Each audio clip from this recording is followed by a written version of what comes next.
दूसरे फील्ड में उन्होंने वैसा निश्चय नहीं किया, उन्होंने ये निश्चय अभी नहीं किया कि मेरे को गुस्सा नहीं करना है। इसलिए हो सकता है उन्होंने गुस्सा कर दिया होगा कुछ पिछले वर्षों में, लेकिन वो रोगी नहीं हुए, क्योंकि ये उन्होंने निश्चय कर रखा है। आप लोगों ने निश्चय कर रखा है कि हमारे को मांसाहार नहीं करना, तो आप में से कितने ऐसे हैं जिन्होंने जन्म से ही कभी मांसाहार नहीं किया? क्यों नहीं किया? क्योंकि आपने ऐसा निश्चय कर लिया था। निश्चय कर लीजिए। जो हम निश्चय कर लेते हैं, हमारी बुद्धि जो निश्चय कर लेती है, तो फिर मन वैसा संकल्प ले लेता है कि मुझे ऐसा नहीं करना है, और जो मन संकल्प ले लेता है वो हमारे जीवन में अवतरित हो जाता है। जिसने ये निश्चय कर लिया कि मुझे अभी गुरु पूर्णिमा पे पूरी गीता सुनानी है, ये निश्चय है एक, उन लोगों ने फिर पुरुषार्थ करना शुरू कर दिया। तो किसी के 10 अध्याय याद हो गए, किसी को 8 हो गए, और वो पूरा कर देंगे वहां तक। और जिसने निश्चय नहीं किया, उनके पास भी वही 24 घंटे हैं, उनके पास भी वही बुद्धि है, वही दिमाग है, लेकिन उनको 2-4 याद हुए क्योंकि निश्चय नहीं किया था। तो भगवत प्राप्ति का जो साधक निश्चय करेगा वो ही अपने मन को भगवान में 24 घंटे लगा पाएगा। जिसका ये निश्चय ही नहीं है कि मुझे भगवत प्राप्ति करनी है, इसी जन्म में करनी है, और इसी जन्म में भी आज ही करनी है, क्योंकि जन्म का क्या भरोसा कल तक रहेगा कि नहीं रहेगा, वो व्यक्ति फिर एक पल भी प्रमाद नहीं कर सकता है फिर, क्योंकि ये उसका निश्चय है। हो सकता है आज ही मेरा जिंदगी का अंतिम दिन हो, तो आज को तो बचाऊं कम से कम। तो वो सुबह से शाम तक अवेयर रहेगा, वो सुबह निर्णय लेगा कि हो सकता है आज ही अंतिम दिन हो, इसलिए आज के दिन में कोई भूल नहीं करनी है मुझे। ऐसे वो एक एक दिन ऐसे ही निश्चय लेकर के, और एक दिन में भी एक एक घंटे में, आधे आधे घंटे में इसको याद रखता है। वो कुछ दिन उसको पुरुषार्थ करना होता है, नहीं तो व्यक्ति भूल जाता है। सुबह वाला निश्चय 2 घंटे के बाद भूल जाता है, इसलिए 2 घंटे के बाद मन को फिर याद दिलाना पड़ता है, क्योंकि हमारे मन का स्वभाव कैसा है, छोटे बच्चे के जैसा है। छोटे बच्चे सोफा के ऊपर जो कुशन रखे होते हैं उसको उठा उठा के नीचे डालते रहते हैं। कोई टेबल पे कोई वस्तु रखी है, जैसे ये गमला रखा है, कोई छोटा बच्चा यहाँ आए तो इसको उठा के डालेगा, फिर उसको क्या बताना पड़ता है कि नहीं इसको नहीं गिराना। तो ऐसा कहने से वो एक बार तो उधर चला जाएगा, फिर थोड़ी देर में आके फिर इसी को गिराएगा, और जिस चीज के लिए मना करेंगे उसको जरूर गिराएगा। देखा कभी बच्चे का? देखा? हाँ भर रहे, आप भी ऐसे ही थे, अभी भी ऐसे ही हैं।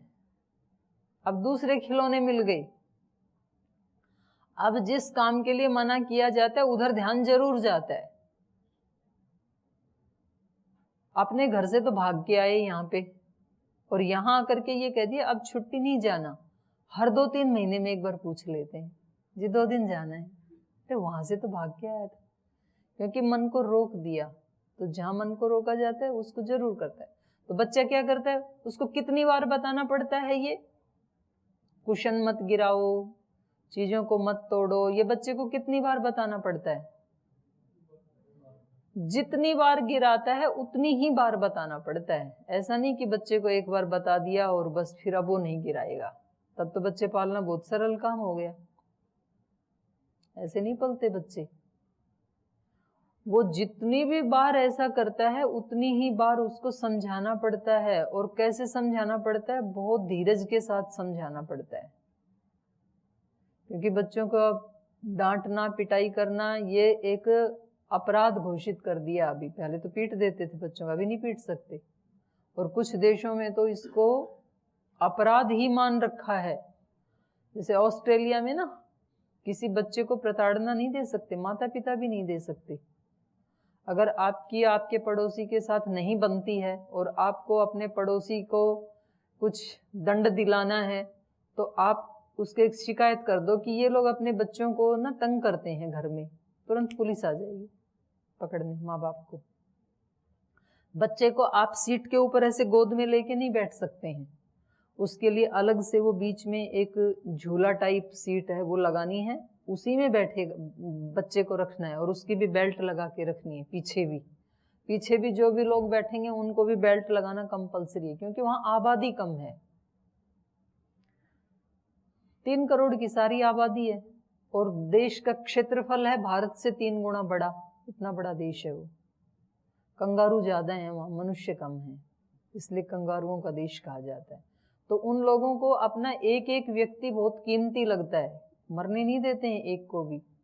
एक व्यक्ति यदि बिजनेस करता है और उसके बिजनेस में यदि घाटा हो गया तो सरकार उसको चांस देगी कोई दूसरा बिजनेस करने के लिए। दूसरा भी फेल हो गया तो तीसरे के लिए चांस देगी। ऐसे नहीं कहेगी कि तूने सब बर्बाद कर दिया, अब तू हट। क्योंकि वहां लोगों की कमी है, इसलिए वहां मनुष्य की कीमत बहुत है। भारत में तो रोड पे ही कितने मर जाते हैं, किसी को परवाह ही नहीं है, क्योंकि यहाँ आबादी बहुत ज्यादा है। तो जिस चीज की बहुतायत हो जाती है वहां उसकी कीमत कम हो जाती है।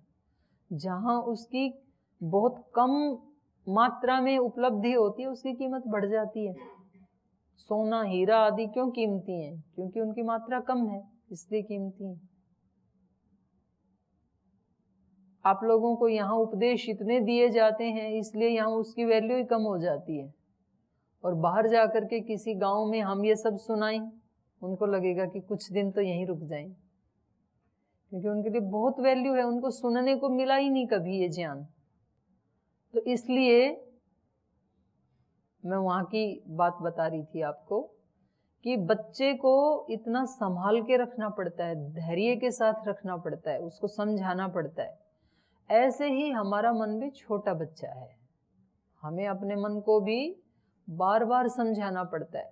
आप एक बार मन को कहोगे कि नहीं मेरा इससे हानि होगी, मुझे बदला नहीं लेना है, मुझे प्रतिशोध नहीं लेना है, फिर 1 घंटे के लिए मन चुप हो जाएगा, आधे घंटे के लिए चुप हो जाएगा, आधे घंटे के बाद फिर वही बात दिमाग में आएगी, इन्होंने ऐसे क्यों किया, इन्होंने मेरे साथ गलत किया। तो फिर उसको समझाना पड़ता है कि नहीं इससे तेरा नुकसान हो जाएगा, तुझे इसको ठीक रखना है। फिर वो आधा घंटा चुप हो जाता है, फिर आधे घंटे के बाद वो विचार उठाता है। तो ऐसे मन को ट्रेंड करना पड़ता है, बार बार मन को लगाना पड़ता है। लेकिन कब लगा पाएगा ये? 1-1 घंटे के बाद, आधे घंटे के बाद ये व्यक्ति कब कर पाएगा? जब उसकी बुद्धि ने निश्चय कर लिया है, जब उसका निर्णय अटल है, अचल है, ध्रुव निश्चय है उसका। जब आपने ये अटल निर्णय कर लिया कि मुझे ब्रह्मचर्य की निष्ठा लेकर के या संन्यास दीक्षा लेकर के ही ये जीवन जीना है, तो फिर यहाँ थोड़ी थोड़ी देर में प्रतिकूलताएं आएंगी।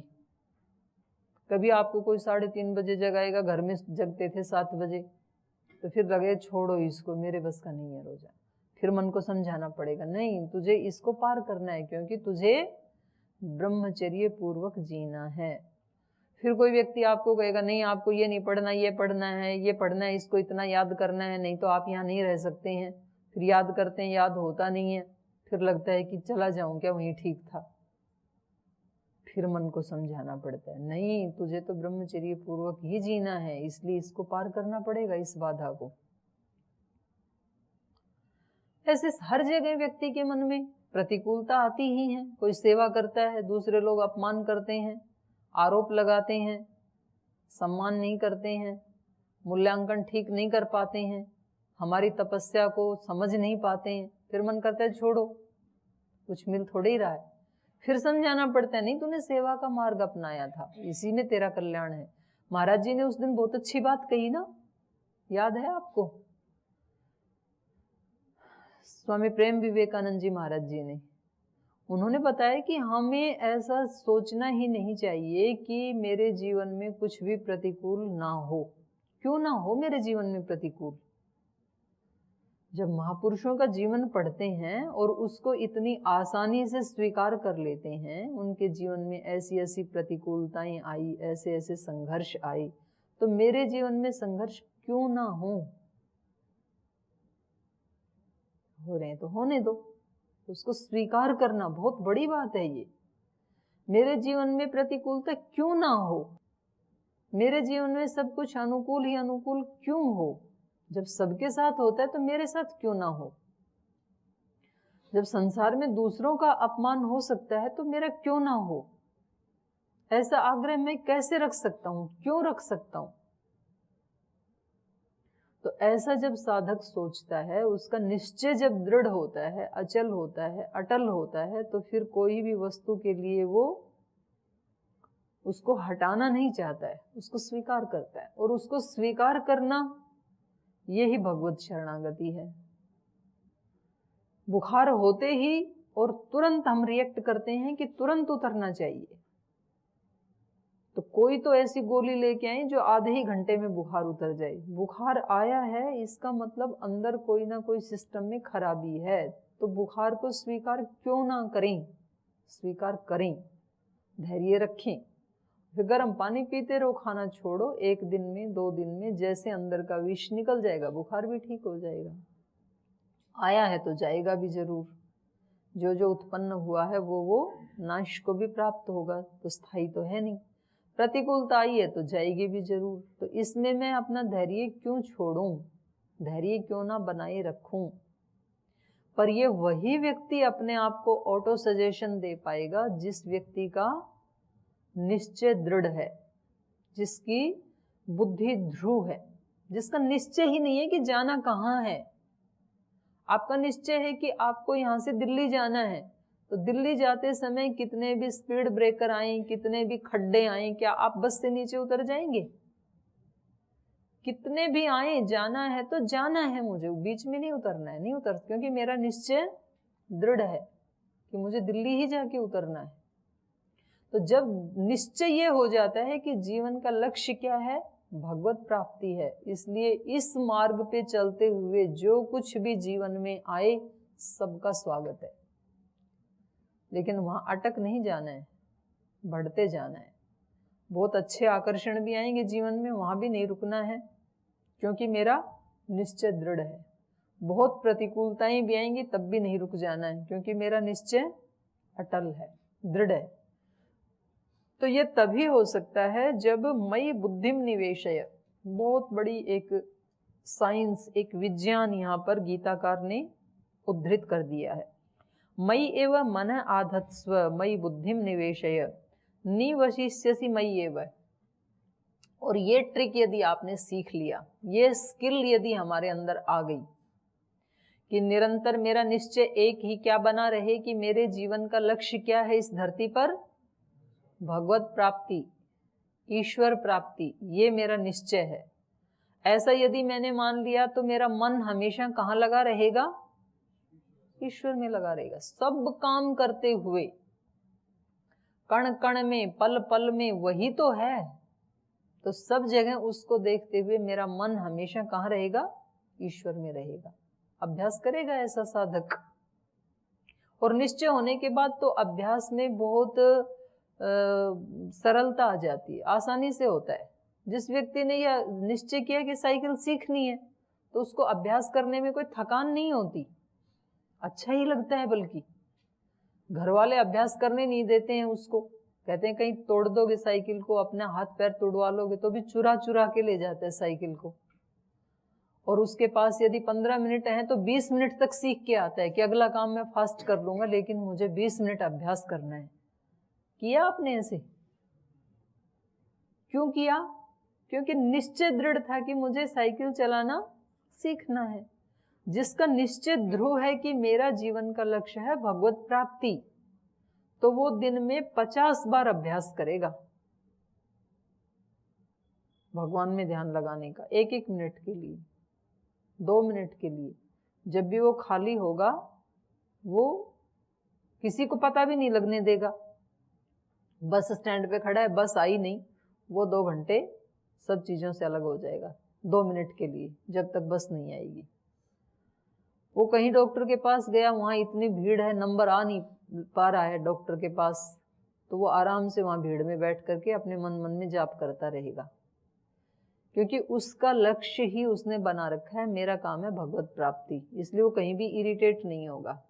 जो भी आ रहा है, जो भी परिस्थिति आ रही है, वो उस पूर्ण प्रज्ञावान प्रभु ने मेरे उद्धार के लिए, उत्थान के लिए भेजी है, और मुझे उसको उसी रूप में डील करना है, उससे पार निकलना है, आगे बढ़ना है, सब चीजों का स्वागत करते हुए, सब चीजों को स्वीकार करते हुए, किसी भी चीज का रिएक्ट नहीं करते हुए।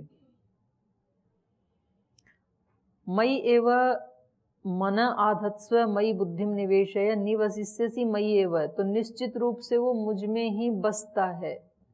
ऐसा नहीं है कि हम यहाँ से जाएंगे, कहीं वृक्ष के नीचे बैठेंगे, वहाँ ध्यान लगाएंगे, किसी गुफा में जाएंगे, फिर हमें समाधि की प्राप्ति होगी और उस समाधि में हम अपने परम प्रभु से कनेक्ट हो जाएंगे, फिर हम उसमें निवास करेंगे। ऐसी लंबी यात्रा नहीं है।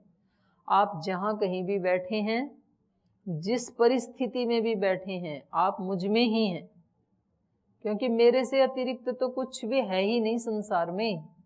बस आपको केवल उसकी पहचान करनी है कि मैं अभी भी ईश्वर में ही हूं। तो ऊपर वाले दो काम यदि हो गए, बुद्धि का निश्चय दृढ़, बुद्धि का निश्चय भगवत प्राप्ति, और मन हमेशा ईश्वर में लगा हुआ है, तो सब काम करते हुए ये व्यक्ति कहाँ है? निवसिष्यसि मयि एव, मुझ में ही निवास करेगा तू, हर पल मुझ में निवास करेगा, क्योंकि मैं तो हर जगह हूं, क्योंकि मैं तो सब समय में हूं। और यदि तूने अपना मन मेरे अंदर डाल के रखा तो तू मुझ में ही रह रहा है, मुझ में ही वो साधक रहेगा। इसमें अतः ऊर्ध्वम न संशय, इससे ऊपर, इससे आगे कोई संशय नहीं है कि उसको भगवत प्राप्ति होगी कि नहीं होगी। निश्चित रूप से वो भगवान में ही निवास करता है, जो इन अपने मन और बुद्धि को मुझ में लगा करके रखता है। अथ चित्तम समाधातुम न शक्नोषि मयि स्थिरम, फिर देखो कितने करुणालु हैं भगवान। अगर तू इतना भी नहीं कर सकता है, अपनी बुद्धि को एक दृढ़ निश्चय में स्थिर मति तेरी नहीं होती है, यदि तेरी मति डोल जाती है, एक दिन कहता है भगवत प्राप्ति है, एक दिन कुछ और आ जाता है, एक दिन कहता है ये बड़ा कठिन है, नहीं हो पाएगा मुझसे, और तू अपने मन को भी प्रतिपल मुझ में नहीं रख सकता है, तेरा मन भी इधर उधर चला जाता है, तुझको मेरे से अन्यथा ये संसार दिखाई देता है। जब भगवान में हमारा मन नहीं होता है तो हमारा मन दो जगह होता है, या तो भोगों में होता है या भोगों का संग्रह करने में होता है। योग और भोग दो स्थिति है मन की, या तो योग युक्त रहेगा, योग युक्त नहीं रहेगा तो भोग युक्त रहेगा। तो या तो वो भोग में उसका मन संलिप्त होगा या भोगों का संग्रह करने में। ये सारे भोगों के संग्रह ही तो हैं। जब हम यहाँ से चले भी जाते हैं कि चलो अभी मेरे को गंगोत्री जाकर के साधना करनी है, पहले तो घर से भाग के यहाँ आए थे, फिर यहाँ आकर के भोगों का संग्रह करने लग जाते हैं कि पहले मैं अपने कमरे में अपना बेड ला के रख लेता हूँ, फिर उस पर बिछाने वाली चादर ले लेता हूँ, तकिया ले लेता हूँ, मच्छरदानी ले लेता हूँ, ये सारे साधन एकत्रित करके और फिर मैं ध्यान लगा के बैठूंगा। और जब सारे काम किए तब तक तो रात होगी, थक गए आप, तो बोले आज तो सो लेता हूँ, कल से सुबह सुबह से करूंगा। अब कल सुबह सुबह जब उठे तो यहाँ की दिनचर्या के ही इतनी लंबी लिस्ट है, तो उसको करते करते ही थक गए। तो बोले यहाँ तो भगवत प्राप्ति का साधन कुछ भी नहीं हो रहा, अब तो यहाँ से भागना पड़ेगा। अब मैं वहाँ जाऊंगा गुफा में, हिमालय में, और वहाँ जा करके कुछ पत्ते बिछा के, कोई आसन बिछा के और ऐसे बैठ जाऊंगा वहाँ। भाग गए एक दो, वहाँ जा करके बैठे, 1 घंटे के बाद पैर दुखने लगे, तो बोले थोड़ा सा घूम आता हूँ, फिर आके ध्यान लगाऊंगा। अब वो घूम के आए, इतनी देर में भूख लग गई, तो बोले पहले कहीं खाने की तलाश कर लेता हूँ, फिर खाना खा के फिर ध्यान लगाऊंगा। और खाना लेने के लिए गए तो बोले पैसे लाओ, पैसे थोड़ी फ्री में मिलता है, पैसे तो है ही नहीं, पैसे नहीं है तो 2 घंटे काम करो, यहाँ बर्तन धो, उसके बाद खाना मिल जाएगा। बोले चलो खाना तो खाना ही पड़ेगा, नहीं तो कैसे भजन हो। तो अब 2 घंटे बर्तन धो लेता हूँ, उसके बाद खाना खा के बैठूंगा। बर्तन धोए, खाना खाए, तब तक तो थकान होगी, फिर आकर के बोले सो लेता हूँ। हम वहां भी साधन भोगों के संग्रह करने में जुट जाते हैं कि भाई रोज रोज वहां बर्तन धोना, खाना खाना, ये तो बड़ा कठिन पड़ता है, इसलिए ऐसे करता हूँ, एक कहीं से गैस स्टोव खरीद लेता हूँ, थोड़ा सा आटा रख लेता हूँ, थोड़ा सा दाल चावल रख लेता हूँ, तो खिचड़ी बना के खा लिया करूँगा। अब आपको वो गैस स्टोव लाने में, आटा लाने में, दाल लाने में, चावल लाने में पूरी एक गृहस्थी वहां बसानी पड़ेगी, फिर उसके लिए लाइट लगानी पड़ेगी, फिर गर्मी लगे तो कहीं पंखा लगाना पड़ेगा। तो व्यक्ति जब जब योग से युक्त रहता है तब तक तो वो ईश्वर के से युक्त रहता है, अथवा भोग या भोगों का संग्रह करने में युक्त रहता है। इसलिए नान्या पंथा विद्यते अनाय, इसके अलावा और कोई रास्ता नहीं है कि हम अपने बुद्धि और मन को इस रूप में ट्रेंड करें, ऐसी इसको ट्रेनिंग दें कि जो कुछ भी कर रहा हूं वो सब क्या है, ईश्वर की पूजा है, वो सब मेरी उपासना ही है, तो फिर हमारा कल्याण हो सकता है। और खास करके इस कलयुग में, क्योंकि ये जो युग है, परसों भी महाराज जी ने की बात बताई थी कि एक युग की भी अपनी एक चेतना होती है, स्थान की भी अपनी एक चेतना होती है।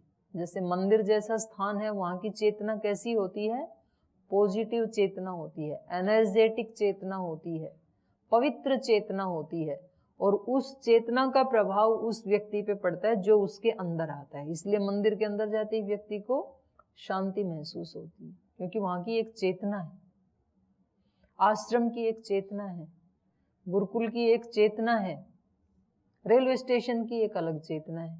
यहीं का ही ब्रह्मचारी जब यहाँ इस कक्ष में बैठा है तो मन की अलग स्थिति है, और यही ब्रह्मचारी जब रेलवे स्टेशन या बस स्टैंड पे जाता है तो चित्त की अलग स्थिति, स्थान की भी चेतना होती है, युग की भी चेतना होती है। तो कलयुग की जो चेतना है वो कर्म प्रधान है, उसमें व्यक्ति को कर्म करने की इच्छा होती है, कुछ ना कुछ चाहिए उसको करने के लिए, वो अपने साथ ऐसे स्थिर शांत नहीं बैठ सकता है। सतयुग की चेतना अलग है, वहां व्यक्ति एकांत को झेल सकता है, ध्यान को झेल सकता है।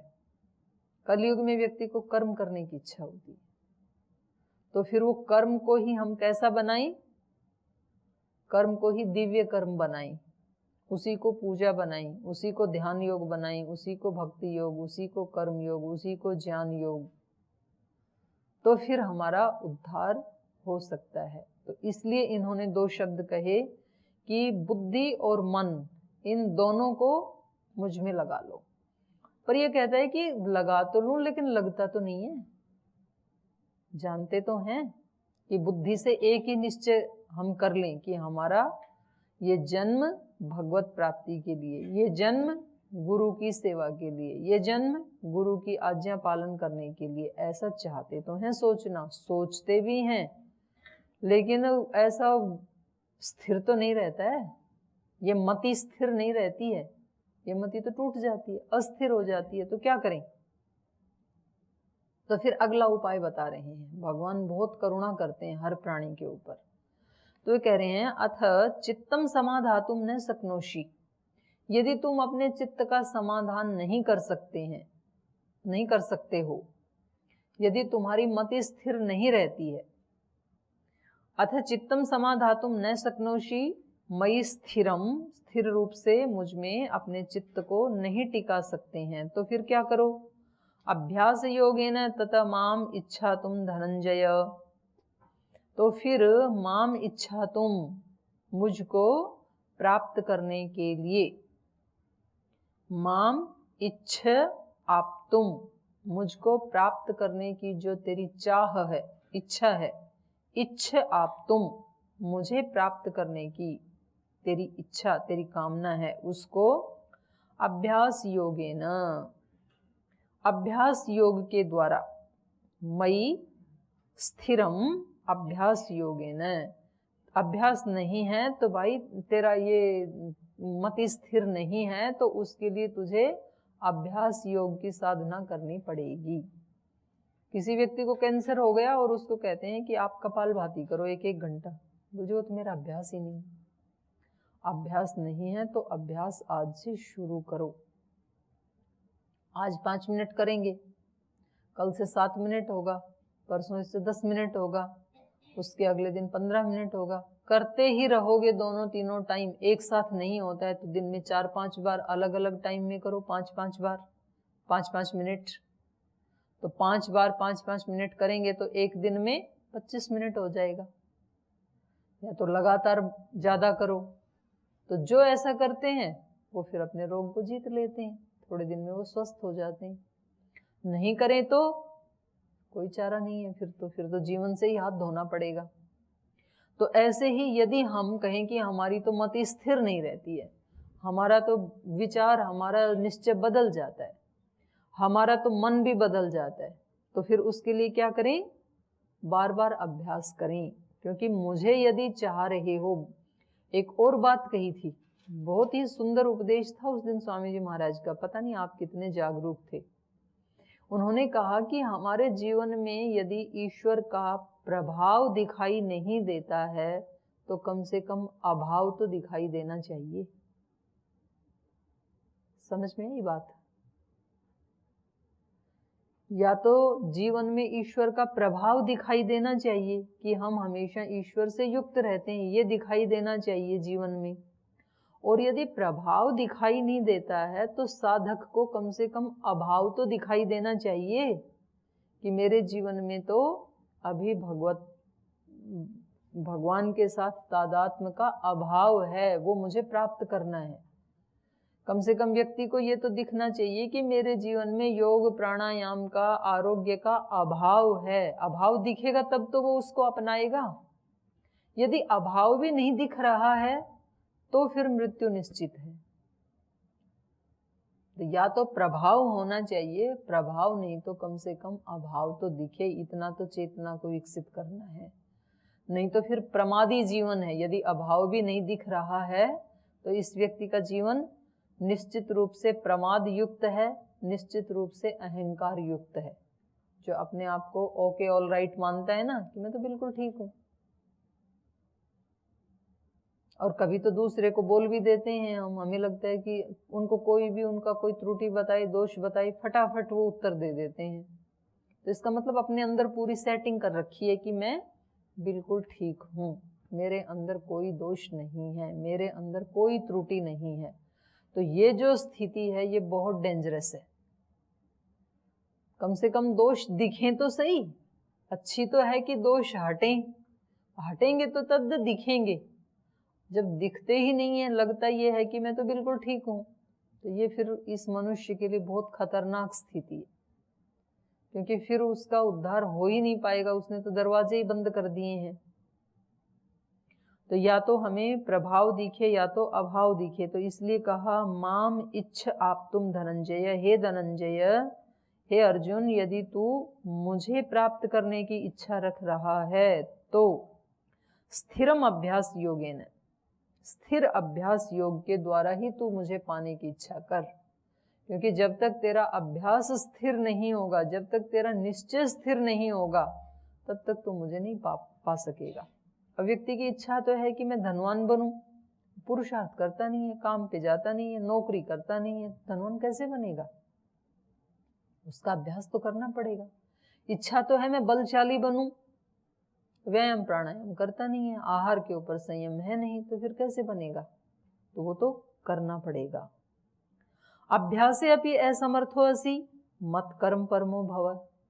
और यदि तू कहेगी जी अभ्यास भी नहीं हो पाता है, याद ही नहीं रहता है मेरे को तो बार बार कि मैं अपना मन भगवान में लगाऊं, ऐसा भी मेरा तो नहीं है अभ्यास। अभ्यासे भी असमर्थो असि, अभ्यास में भी असमर्थ है तो मत कर्म परमो भव। एक काम कर ले, जो कुछ भी कर रहा है ना वो मेरे को अर्पित कर दिया कर। मैंने अच्छा बुरा जो भी कर्म किया आज, वो सब भगवान के अर्पित। और जब अर्पित करने लगेंगे ना तो आपके मन में आएगा, अरे आज तो मैंने झगड़ा भी किया था, तो क्या ये भी मैं भगवान को अर्पित करूं? ये तो अर्पित करने जैसा नहीं है। तो अगले दिन उससे बच जाएंगे। आज तो मैंने गुस्सा किया, आज तो मैंने झगड़ा किया, ये तो अर्पित करने जैसा नहीं है। आप कभी मंदिर में जिस कोई फूल बिल्कुल गला सड़ा हो, उसको ले जाते समय आपको दिख जाए ये तो सड़ा हुआ फूल है, उसको चढ़ाओगे अपने देवता पे? उसको निकालोगे आप, क्योंकि ये चढ़ाने योग्य नहीं है। तो जब सब कुछ चढ़ाना है तो आपको दिखाई देगा कि ये तो चढ़ाने योग्य नहीं लगता है, तो वो फिर अपने आप को हटाना ही पड़ेगा। तो ये निश्चय कर लो कि मुझे जो भी करना है वो सब भगवान को अर्पित करना है। ऑप्शन दे रहे हैं यहाँ हमारी चित्त की स्थिति के अनुसार ईश्वर। अभ्यासे अपि असमर्थोऽसि मत कर्म परमो भव, मदर्थम अपि कर्माणि कुर्वन् सिद्धिम अवाप्स्यसि। यदि तू अपने सारे कर्म मेरे लिए करता है, ईश्वर के नाते करता है, तो भी तू सिद्धि को प्राप्त कर लेगा। भले ही तेरे अंदर वेद दर्शन उपनिषद गीता रामायण का ज्ञान नहीं है, तो भी तू जो भी करता है वो सब मेरे लिए कर, कि मेरे सब कर्म भगवान के लिए हैं। तो ये अलग अलग ऑप्शन दे रहे हैं। आज समय हो गया, आज यहीं कक्षा को विराम देते हैं, शेष कल पढ़ेंगे।